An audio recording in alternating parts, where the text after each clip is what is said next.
teman-teman penikmat cerita-cerita horor di channel Spesial Horor, dimanapun kalian berada. Semoga selalu sehat dan sukses selalu. Kali ini, Mimin akan melanjutkan sebuah cerita horor dari akun Twitter Simple Man, berjudul asli Kembang Laru. Buat kalian, langsung saja selamat menyimak kalau kalian masih berani. Rizky duduk di samping seorang bapak tua yang mengapit keranjang bambu, nampaknya berisi ayam peliharaannya. Sedangkan Koco beradu tenaga, berhimpit-himpitan dengan seorang pria berbadan bongsor. Sementara kawan-kawan Lika yang belum Rizky ketahui namanya, nampak sedang berbaur. Mereka berbicara dengan penumpang lain. Lika sendiri tidak berhenti melihat Rizky sewaktu kereta terus melaju. Sorot matanya membuat anak laki-laki itu merasa tidak nyaman. Di dalam suasana yang ramai dipenuhi oleh manusia, bapak tua yang duduk di samping Rizky kemudian membuka pembicaraan dengannya. "Mau kemana, Dek?" Rizky mengangguk, membalas hormat kepada si bapak. Kemudian ia menyebutkan nama sebuah tempat. Bapak itu lalu mengangguk mengerti. Ayam yang sejak tadi ada di dalam dekapannya tiba-tiba saja menjadi tidak bisa tenang, mungkin terganggu dengan laju kereta yang gerasak-gerusuk. "Mau apa, Dek, di tempat itu?" tanya bapak itu lagi. Rizky melihat Lika sebentar sebelum menjawabnya. "Mau naik, Pak, ke gunung yang ada di..." Belum selesai Rizky mengatakan nama tempatnya, si bapak tiba-tiba berkata kepadanya dengan ekspresi wajah yang datar, "Urungkan." "Gimana, Pak? Maksud Bapak?" "Urungkan," katanya lagi. Rizky mulai merasa tidak nyaman dengan bapak tua itu. Sorot matanya benar-benar berbeda dengan tadi. Rizky mencoba melihat ke arah Lika yang juga melihat dirinya dari bangku yang lumayan jauh. Saat menoleh kembali ke bapak tua itu, Rizky dibuat tersentak dari tempat duduknya. Kedua tangannya memegang bagian wajah Rizky lalu berteriak sangat keras. "Urungkan, Cacili." Untungnya salah satu kawan Lika, pria tegap dengan rambut panjang agak keriting itu datang. Pria itu langsung mendorong bapak tua itu, sambil satu jari jempolnya seperti menyentuh keningnya. Anehnya, setelah melakukan hal itu, bapak tua itu kemudian menggeleng-gelengkan kepalanya.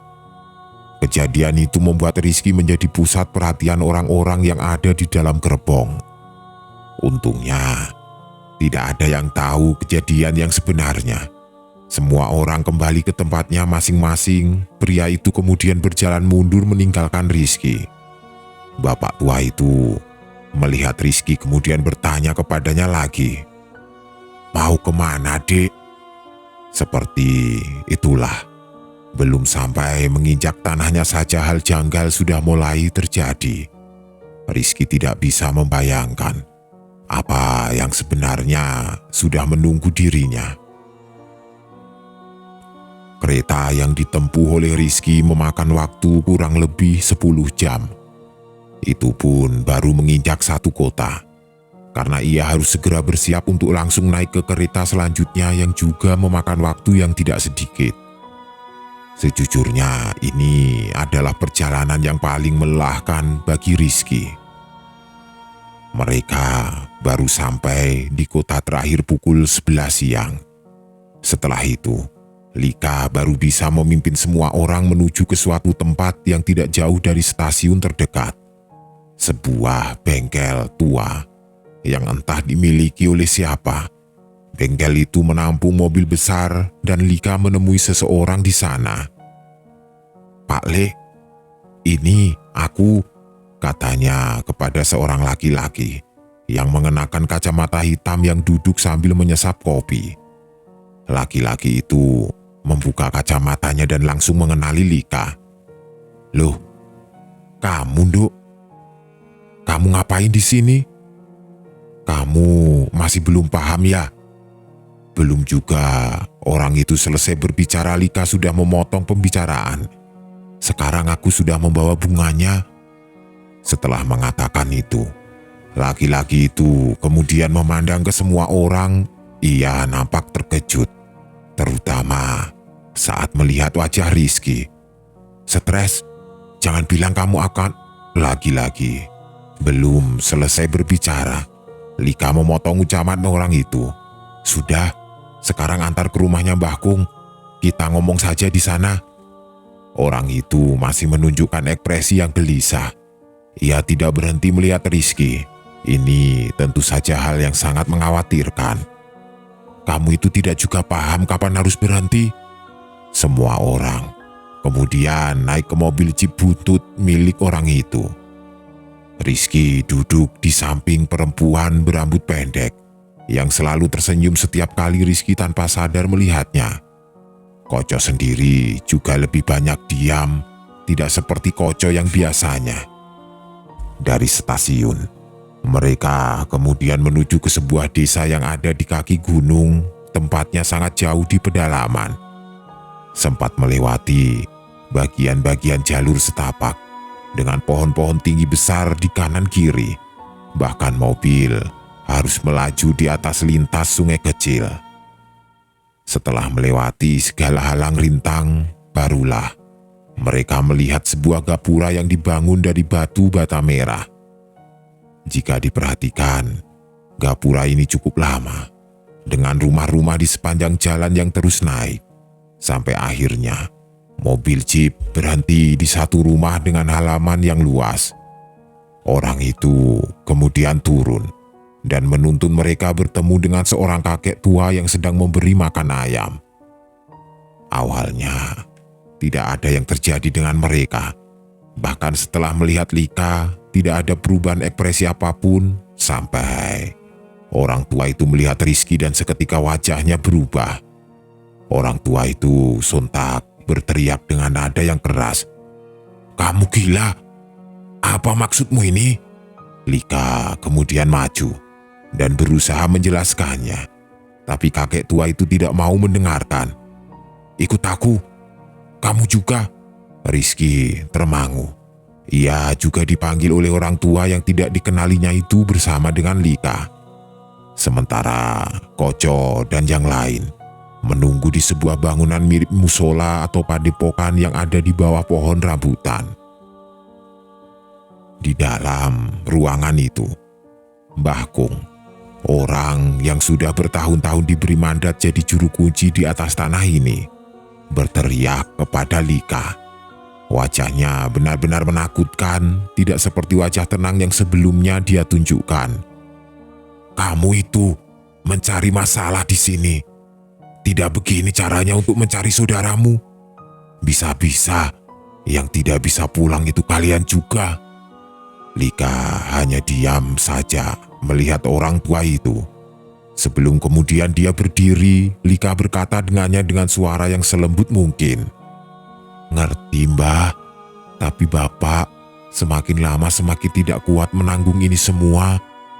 Menunggu Anda mencari si Mbak, tidak juga menemukan ujungnya. Selain saya membawa si kembang, saya juga membawa ini."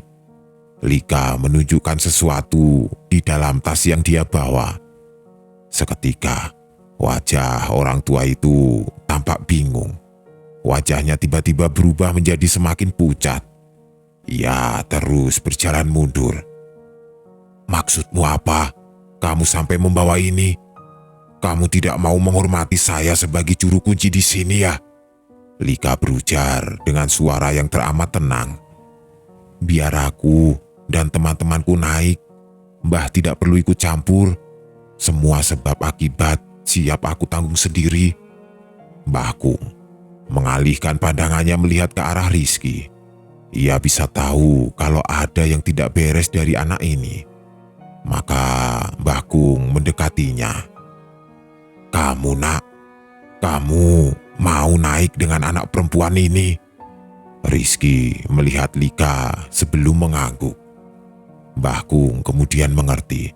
Ia memijit bagian tengkuk belakang Rizky sembari berkata kepada Lika, "Ya sudah, aku tidak akan ikut campur urusanmu. Yang kamu bawa itu barang yang berbahaya. Anak kecil seperti kalian tidak akan bisa menolong saudaramu. Caramu ini salah. Anak stres." Mbah Kung masih memijat-mijat tengkuk Rizky. "Tapi aku tidak bisa membiarkan anak ini kamu beri barang tidak jelas seperti ini. Setidaknya dia harus memilih jalannya sendiri." Tiba-tiba isi dalam perut Rizky seperti naik dengan sendirinya. Ia mulai merasa mual dan semakin lama ia tidak bisa menahannya lagi. Rizky memuntahkan isi di dalam perutnya. Seketika ia tersentak dari tempatnya duduk saat melihat gumpalan darah yang seperti sepotong daging tapi dalam keadaan yang menyengat. "Sekarang aku tanya sekali lagi, kamu mau ikut anak perempuan ini?" Anehnya, Rizky tidak merasakan intimidasi dari Lika lagi. Ia bahkan tidak peduli meskipun Lika memandangnya dengan sorot mata yang kosong. Rizky menatap Mbah Kung lalu berkata kepadanya, "Mau, Mbah?" Mbah Kung tampak kehabisan kata-kata. Beliau kemudian berujar kepada Lika dan Rizky, "Ya sudah, sekarang istirahat dulu. Besok baru naik. Nanti malam akan turun hujan yang deras." Seperti yang Mbah Kung katakan, malam harinya hujan deras kemudian turun. Di dalam rumah milik Mbah Kung, Lika kemudian memperkenalkan satu persatu orang yang besok akan pergi naik. Lika menunjuk orang yang paling tua di sini, seorang teman yang sudah lama Lika kenal. Pria tegap yang pernah menolong Rizky. Namanya Priyo. Beliau selama ini bekerja sebagai pemborong. Priyo ini memiliki kebatinan yang kuat. Beliau merasa kasihan sewaktu tahu keluarga Lika menghadapi masalah yang sangat sulit, sehingga menawarkan diri dalam pendakian ini. Lalu perempuan dengan potongan rambut pendek. Ia adalah teman dari saudara Lika. Beliau sebenarnya sudah lama menawarkan diri untuk membantu, tapi baru kali ini dia mendapat kesempatan itu. Sedangkan yang satu lagi juga sama. Mereka mengaku satu grup dengan saudara Lika dan hanya berniat menolong sebisa mereka. Sedangkan Koco yang masih tidak mengerti kenapa list orang-orang yang datang berbeda seperti yang Lika jelaskan saat pertama kali menawarinya untuk ikut pendakian, masih belum diberitahu alasan yang sebenarnya. Lika hanya berujar kalau teman-teman Mapala yang lain semuanya tidak bisa ikut dalam pendakian ini karena hal yang Lika sendiri tidak ketahui. Rizky pun memilih diam, apalagi Lika sudah memohon kepadanya untuk merahasiakan ini kepada Koco. Perempuan itu berjanji tidak akan ada yang terjadi dalam pendakian ini. Singkat cerita, malam itu, sewaktu Rizky dan Koco sedang tidur di dalam ranjang yang ada di kamarnya, tiba-tiba anak itu dikejutkan dengan suara seperti benda jatuh. Suaranya sendiri keras sekali sampai membuat tubuhnya seketika bangkit dari tempatnya. Jantung berdegup kencang. Rizky benar-benar yakin kalau dia baru saja mendengar suara benda jatuh itu. Ia pun menyenggol badan Koco, berusaha membangunkannya agar dia ikut memeriksanya. Koco hanya menggeliat sambil berkata kepadanya, "Tidur, besok kita naik." "Sebentar, Co. Bangun, bangun. Aku tadi mendengar suara." Tapi Koco tidak menghiraukannya dan mengatakan, "Alah, sudahlah tidur sana." Karena kesal, Rizky menjambak rambut Koco dan membuat anak itu seketika membuka bola matanya. Dengan wajah yang dongkol berkata, "Ngapain sih?" Rizky kemudian menjelaskan kalau tadi dia mendengar suara benda jatuh keras sekali. Dia pikir mungkin ada yang tidak beres. Koco sebenarnya sudah mengatakan kepada Rizky untuk tidak perlu terlalu memikirkan hal seperti itu. Dia bilang kalau yang Rizky dengar mungkin saja cuma kerunguan, suara yang sebenarnya tidak ada. Tapi belum selesai Koco bicara, tiba-tiba suara benda jatuh itu terdengar kembali. "Jancuk, apa itu tadi?" Koco kemudian melihat Rizky. Kali ini wajahnya tampak pucat. "Itu tadi yang membuat aku ikut bangun. Kamu dengar juga kan?" Koco mengangguk. Rizky kemudian melangkah turun diikuti Koco. Rizky berjalan mengendap-endap di dalam rumah Mbah Kung bersama dengan Koco. Rumah Mbah Kung ini besar, tapi masih berlantaikan tanah. Mereka melihat keluar kamar di mana seluruh ruangan dalam keadaan sunyi, senyap, tidak ada siapapun kecuali mereka berdua. Tidak lama kemudian, lagi-lagi terdengar suara benda jatuh itu. Kali ini lebih keras dari sebelumnya. Penasaran dengan asal-muasal suara, Rizky kemudian melangkah sembari diikuti oleh Koco yang ada di belakangnya. Mereka mencari-cari asal suara itu sampai tertuju pada salah satu kamar. Koco sempat mengingatkan Rizky, tidak usahlah lihat yang beginian, tidak sopan. Kembali saja ke kamar." Tapi Rizky sudah kepalang penasaran. Ia melihat pintu yang dicat dengan warna hijau tua itu. Tidak lama kemudian, dia mendorongnya pelan. Di dalam sana, Rizky mendengar suara-suara lain selain suara benda jatuh. Ada suara seperti anak-anak yang sedang bermain. Orang normal tentu saja berpikir, bagaimana mungkin di jam selarut ini masih ada anak-anak yang terbangun? Rizky dan Koco tentu saja bingung. Bukankah Mbah Kung tinggal sendiri di rumah ini bersama dengan Mas Arman, supir jeep yang sudah mengantar mereka? Lalu, siapa anak-anak kecil ini? Apa mereka cucu-cucu Mbah Kung? Pikir Rizky waktu itu. Tapi pemandangan ini belum menjawab dari mana suara benda jatuh itu datang. Jadi sewaktu Rizky dan Koco sedang memandangi anak-anak yang berlarian itu, tiba-tiba terdengar suara sekali tepuk tangan. Dan anak-anak perempuan itu kemudian berlarian menuju ke satu lemari tua. Lemari tua ini dibuat dari kayu jati. Anak-anak perempuan itu kemudian mengerumuni lemari dan mengangkat tangannya yang mungil ke atas, seperti orang yang menunggu buah jatuh dari pohon. Maka Rizky dan Koco kemudian mengedarkan pandangan melihat ke atas. Rupanya di atas lemari ada seorang wanita yang rambutnya panjang sedang menunduk melihat ke bawah. Wanita itu sedang dalam posisi orang yang seperti merangkak. Anak-anak perempuan itu tertawa-tawa, masih mengadahkan kedua tangannya, dan suara itu akhirnya terjawab saat Rizky dan Koco melihat kepala wanita yang ada di atas lemari jatuh dan menghantam tanah, menimbulkan suara berdebam yang keras.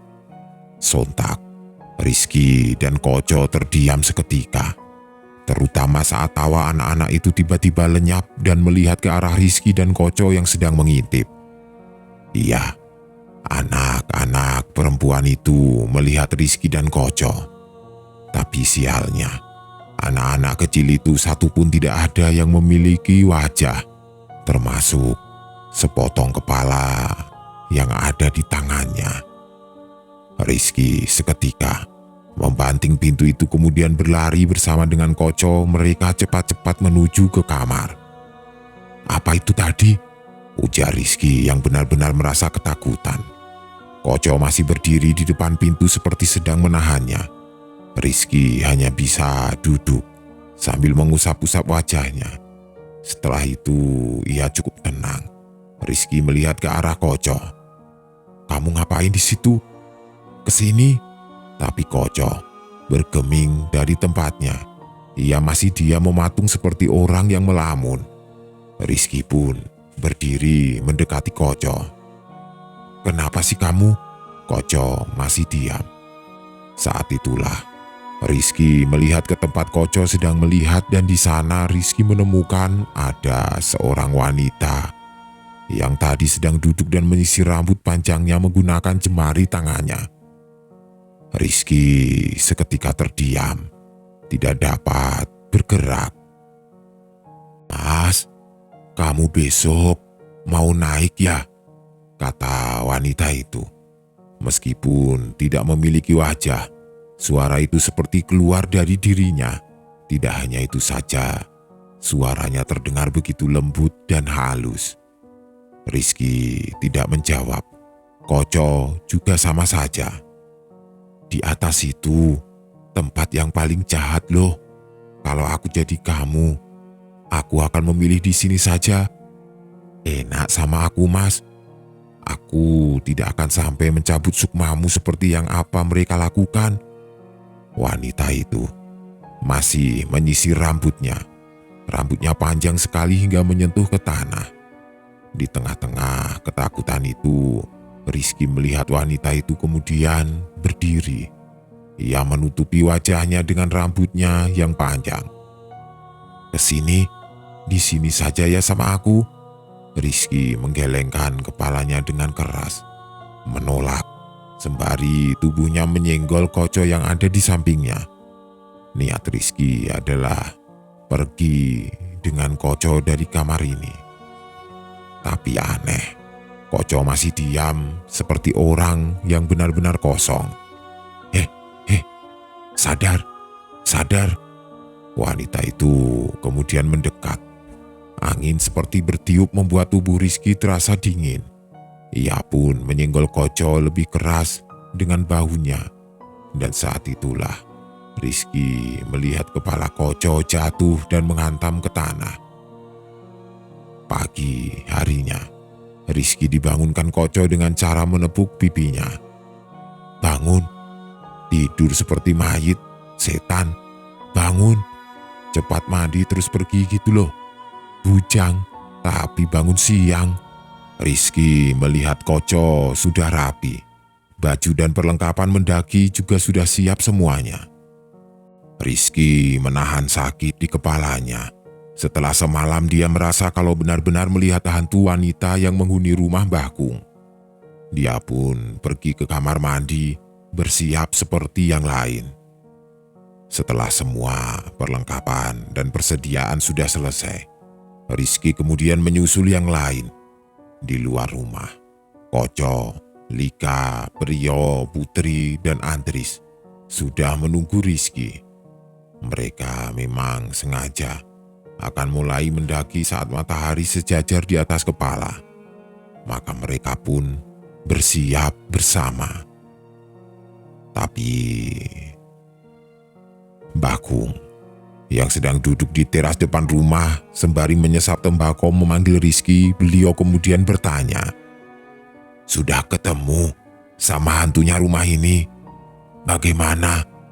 Kamu masih mau nekat ikut?" Rizky melihat Lika. "Iya Mbah, saya akan ikut." Mbah Kung kemudian mengangguk. "Ya sudah, yang kamu lihat semalam itu masih tidak ada apa-apanya sama yang ada di atas. Hati-hati, bahkan sama temanmu sendiri ya." Rizky mengangguk. Siang itu, mereka berenam memulai jalan mereka untuk mulai mendaki menuju ke pos pertama. Rizky yang notabene belum pernah satu kali pun naik ke gunung tentu saja merasakan perasaan yang campur aduk. Di lain hal ini adalah pengalaman pertamanya, tapi sekaligus pengalaman yang bisa membahayakan. Satu hal yang tidak dia pahami, kenapa dia sampai seperti ini pada satu wanita saja. Apalagi wanita ini belum terlalu lama dia kenali. Tapi seolah Rizky mau melakukan apapun untuk Lika yang memang memiliki paras cantik yang tidak biasa. Bahkan Rizky bercerita, jika Lika memiliki kecantikan yang tidak bisa dia gambarkan, dia jauh di atas kecantikan banyak wanita.